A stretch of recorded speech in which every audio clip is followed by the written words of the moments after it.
Assalamualaikum warahmatullahi wabarakatuh. Perkenalkan, nama saya Wisnu Rangga Viracakti, NIM 175, mahasiswa Prodi Psikologi Islam Fakultas Dakwah UIN Salatiga. Kali ini saya akan mereview buku mengenai buku yang berjudul Psikologi Profetik karya Agus Hermawan SPD MA dan Erlina Wijayanti SPD. Buku ini diterbitkan oleh Yayasan Haji Kartini Kudus pada tahun 2023. Ini merupakan buku cetakan pertama dari psikologi profetik. Buku psikologi profetik. Dalam buku ini ada 10 bab, namun saya akan mereview dari bab 1 sampai bab 5 saja. Di bab pertama, buku ini membahas mengenai konsep manusia dalam perspektif profetik, ya. Islam memandang manusia sebagai makhluk Tuhan yang memiliki keunikan dan keistimewaan tertentu. Manusia adalah makhluk individu, sosial, dan makhluk yang berketuhanan. Sebagai salah satu makhluk yang mempunyai karakteristik eksistensi, manusia harus dicari dalam relasi dengan Sang Pencipta dan makhluk-makhluk dan lainnya.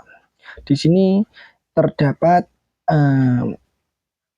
ada 4 ragam relasi manusia, yaitu hubungan manusia dengan dirinya, hablum minannas yang ditandai oleh kesadaran untuk melakukan amal ma'ruf nahi mungkar, dan sebaliknya mengumbar nafsu-nafsu rendah.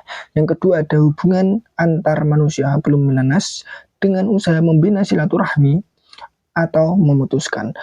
Yang ketiga, ada hubungan manusia dengan alam sekitar hablum minal alam yang ditandai dengan upaya pelestarian dan pemanfaatan sumber daya alam yang tersedia dengan sebaik-baiknya atau malah menimbulkan kerusakan alam. Yang keempat, ada hubungan manusia dengan Sang Pencipta, biasa disebut dengan hablum minallah, dengan kewajiban ibadah kepadanya atau malah kita menjadi ingkar dan syirik kepadanya. Lanjut pembahasan bab 2 di buku ini, ya, itu membahas mengenai sejarah perkembangan psikologi profetik. Sejarahnya sebelum menjadi disiplin ilmu sendiri, ya, psikologi profetik itu masuk dalam keilmuan sosial, namanya ilmu sosial profetik. Nah, ini yang lebih rincinya.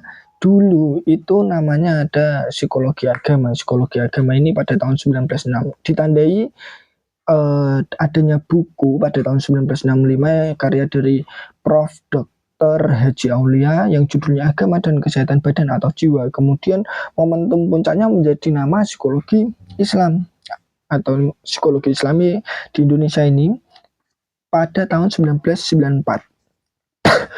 Judul bukunya adalah Psikologi Islami karya Jamaluddin Ancok dan Fuad Nasori Suroso. Ini diterbitkan saat ada kegiatan Simposium Nasional Psikologi Islam 1 di UMS.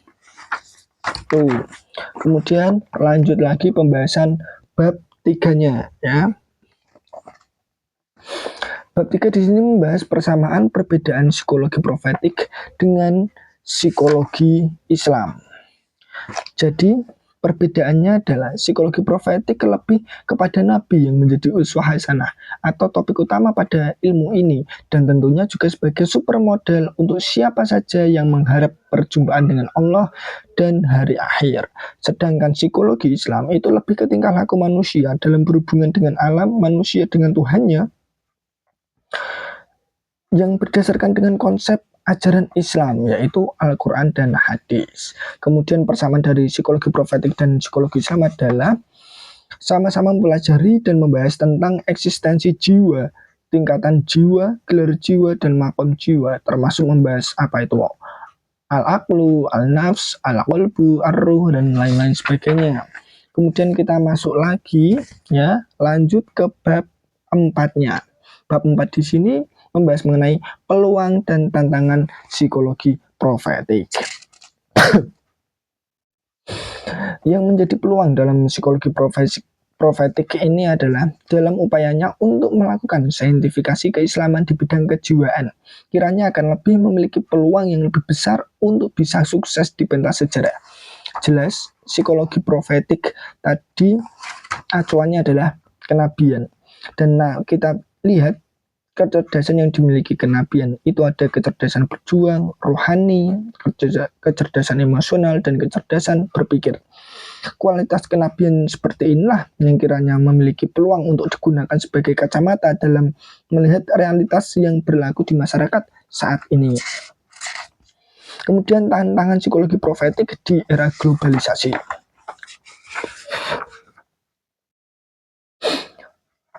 Sudah jelas bahwasanya psikologi profetik menggunakan penelitian sains Islami, sedangkan psikologi secara umumnya itu mengacu pada sains Barat.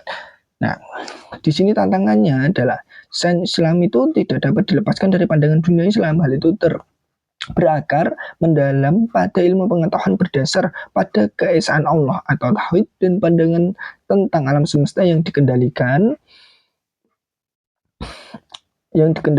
oleh kebijaksanaan dan kehendak Allah, serta segala sesuatunya saling terkait satu sama lain, mencerminkan kesatuan pada tingkat kosmis. Sementara sains Barat secara mencolok berdasar pada pertimbangan dunia alamiah sebagai sebuah realitas yang terpisah dari Allah maupun tingkat makhluk yang lebih tinggi. Konsekuensinya, sains modern menganggap dunia fisik sebagai sebuah realitas mandiri yang dapat dipelajari dan diketahui makna tertingginya tanpa merujuk sama sekali pada tingkat realitas yang lebih tinggi. Lanjut masuk pembahasan di bab 5. Di bab 5 dalam buku Psikologi Profetik ini membahas mengenai jiwa dalam psikologi profetik. Menurut Ibnu Sina, jiwa itu terbagi menjadi 3 bagian, yaitu jiwa nabati, yaitu memiliki 3 potensi daya makan, daya tumbuh, dan daya berkembang. Kemudian ada jiwa hewani, yaitu potensi daya penggerak, dan daya tarik hasrat. Yang ketiga, jiwa insani atau manusia yang memiliki 2 potensi daya atau daya praktis dan daya teoritis. Jiwa dalam perspektif psikologi profetik adalah dibagi menjadi beberapa tingkatan, yaitu jiwa robani. Tingkatan pertama adalah jiwa robani, yaitu jiwa nafs yang telah menerima pencerahan dan kehidupan ketuhanan. Jiwa pada tingkat ini dibagi menjadi 4 kelompok, yaitu 1. Ada jiwa mutmainnah. Jiwa ini telah menerima pencerahan dan kehidupan ketuhanan pada fase pemula atau awal. Nah, ini Kak, kita ini pada fase ini jiwa telah memperoleh ketenangan dan kedamaian karena ruh diri telah berhasil bersatu dengan jasmaniyahnya, serta jasmaninya telah terlepas dari pengaruh hawa nafsu, materi hewani, dan kemahlukan. Ia bermukim di alam malakut atau kemalaikatan. Yang ketiga ada jiwa rodiyah, yaitu jiwa yang telah menerima peningkatan pencerahan dan kehidupan ketuhanan yang lebih tinggi. Pada fase ini jiwa telah menyatu dengan ruh awalnya yang berada di alam arwah yang tinggi. Yang ketiga ada jiwa mardiyah, yaitu jiwa yang telah menerima peningkatan pencerahan dan kehidupan ketuhanan tertinggi. Pada fase inilah jiwa telah menyatu dengan asal-usul ruhnya, yaitu ruh al-ahzam atau Nur Muhammad Sallallahu Alaihi Wasallam. Kemudian ada jiwa kamilah, yaitu jiwa yang telah menerima keadaan ketiga tingkatan jiwa itu, yaitu jiwa mardiyah, jiwa rodiyah, dan jiwa mutmainnah. Ia bermukim pada hak ta'ala yang tiada bertempat, tiada berwaktu, dan terlepas dari segala sesuatu sistem atau segala sesuatu selain Allah Subhanahu wa Ta'ala. Itulah jiwa yang dimiliki oleh Nabi kita, yaitu jiwanya Nabi Muhammad Sallallahu Alaihi Wasallam.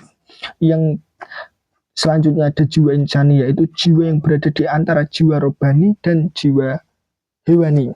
Ketika suatu waktu ia menghadap kerohaniannya, ia sadar dan timbul rasa penyesalan.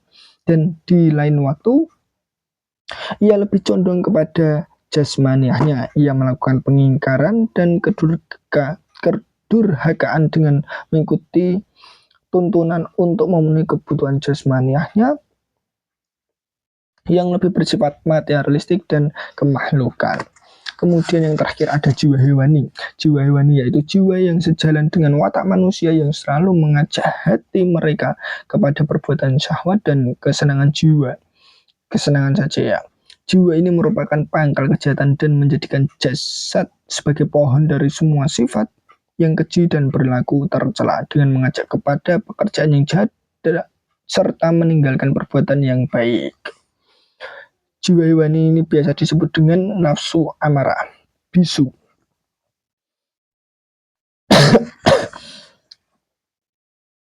Itu review mengenai bab 1 sampai bab 5 dari buku Psikologi Profetik karya Agus Hermawan SPD MA dan Erlina Wijayanti SPD, cetakan pertama 2023. Bila teman-teman semua ada yang berminat sama buku ini, teman-teman silahkan komen aja, nanti bisa saya proseskan untuk mendapatkan buku Psikologi Profetik ini.